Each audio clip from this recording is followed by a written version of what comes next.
Bell से खरबूजा स्वतः छूट जाता है, ना बेल को कष्ट होता ना खरबूजे को कष्ट होता।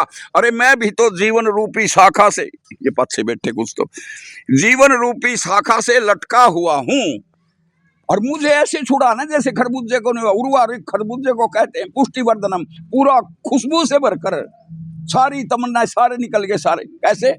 नंबर 1 ये होगी स्वाभाविक मृत्यु, कोई कष्ट नहीं हुआ। और एक इच्छिक मृत्यु भी, पिता भी बोला परम पिता परमेश्वर, और तो कुछ मांग गया नहीं तेरे पे, लेकिन कम से कम एक तो मांगता हूं मैं बाल ब्रह्मचारी रहा, लेकिन चाहे स्वार्थ में रहा, पिता को सुख पहुंचाने के लिए रहा, और तो का खास उद्देश्य था नहीं, फिर भी मना इतना तो दे दे, दक्षिणायन की बजाय उत्तरायण में मरू मैं। दक्षिणायन ना मनुष्य मानने ना बढ़िया मानने लोग, जैसे अब उत्तरायण चल रहा, इसमें सूर्य बड़ा उत्तर की तरफ, उसमें घटता चला रहा, उसमें रात बड़ी हो जाए, फिर भी परमात्मा ने उसको दे दिए। वो तो शुक्र है परमात्मा का, 50 दिन से 50 दिन के बाद प्राण त्यागे। कैसे त्यागते हैं प्राणों को? नीचे हमारा मूलाधार है जो पृथ्वी तत्व है, पेडू में हमारा स्वादिष्ठान है जो क्या है, ये जल तत्व है, ये मणिपुर है नाभि में, ये कौन है, अग्नि तत्व है, कलेजे में अनाहत है या के वायु तत्व है, यू विशुद्धि तत्व जो हमारा कंठ के अंदर है, ये हमारा आकाश तत्व है, और ये आज्ञा चक्र है, और ये सहस्रार चक्र 1000 पंखुड़ियों वाला है, ये चोटी के पास। अब इसमें कैसा है, जीवात्मा जब शरीर को छोड़ेगी तो पहले तो ये पूछो कि पर्सन है एक, महर्षि दयानंद से किया था, जीवात्मा कहाँ रहता है, परमात्मा कहाँ रहता है, कि कंठ से नीचे उदर से ऊपर दोनों स्तनों के मध्य में एक वेश्यम है, एक कटोरा, एक उस अमृत का कुंड, चीरोगे दिखाई नहीं देगा, भावात्मक है, और उसी के अंदर वो फिर क्या है, यहाँ पर है अनाहत, कलेजे के अंदर है।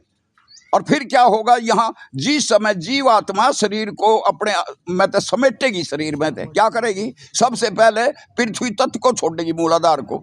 नब्ज पकड़ोगे या भी हाथ पैर तड़वे तो ठंडे हो गए, क्यों, ये पृथ्वी तत्व खत्म हो गया। अब पृथ्वी तत्व दौड़ का आया जल तत्व के पास, जो पेडू है हमारा स्वादिष्ठान के पास, दोनों इकट्ठे हो गए, दोनों के इकट्ठे होते शून्य पड़ गया सारा शरीर, क्यों, जल तत्व अपना प्रभाव दिखाने लगा। अब दोनों उठ भाग पड़े, वो आगे इसके पास मणिपुर चक्र के पास ही अग्नि तत्व है। हमने देखा भी था, पिताजी ने कहा था मरते समय बताऊंगा, उसने कहा स्नान कराओ, फिर कहा भाई गोड्डा दे सिर तले, मेरे भाई तो बोलिया तो बना विपात रख, ताऊ का लड़का खड़ा था वो पास में, और वो धड़कन बढ़ गई, ऐसी बढ़ गई पूरी स्पीड, ज़्यादा नहीं, बस 1-2 मिनट के लिए, 1-1.5 मिनट के लिए, फिर यहाँ छाती की तरफ चल पड़ी। फिर ये यहाँ से तीनों दौड़ के फिर यहाँ आते हैं अनाहत चक्र के पास, जो वायु तत्व पीपल के पत्ते की तरह कांपता हमारा शरीर उस समय अंदर ही अंदर। और फिर ये चारों दौड़ के आते हैं विशुद्धि चक्र आकाश तत्व के पास, यहाँ आवाज निकलती है, बारीक सी सुनाई नहीं देती, और भाई फिर ये भी दौड़ के यहीं आ जाए, वही होगी तो मैं नहीं, अकबरम रंध्र को, प्राणों को यहाँ से निकालेंगे, रक्त की बूंद उसमें फूटेगा जब, लेकिन हमने भी यहीं से निकलना, फिर क्या बनेगा फिर आगे। फिर देखो ये पुराणों में लिखा, पंडित लोगों ने लिखा, उन साधना में लिखा, उन पंडित लोगों ने जिन्होंने 2 अरब साल तक शासन करा, जिन पंडितों ने, आज जिनकी बुराई करते हैं लोग, जिन्होंने उपनिषद लिखी, 5 ब्राह्मण ग्रंथ लिखे जिन ब्राह्मणों ने, उनकी बात कर रहा मैं, तो वो पुराणों में लिखी ये बात, तो यहाँ आगे दौड़ के, और भाई अब देखो जो मन में उतरते लेके ना प्राण अधोगति की जाओगा, गारंटी है पूरी, वेद शास्त्र के आधार पे।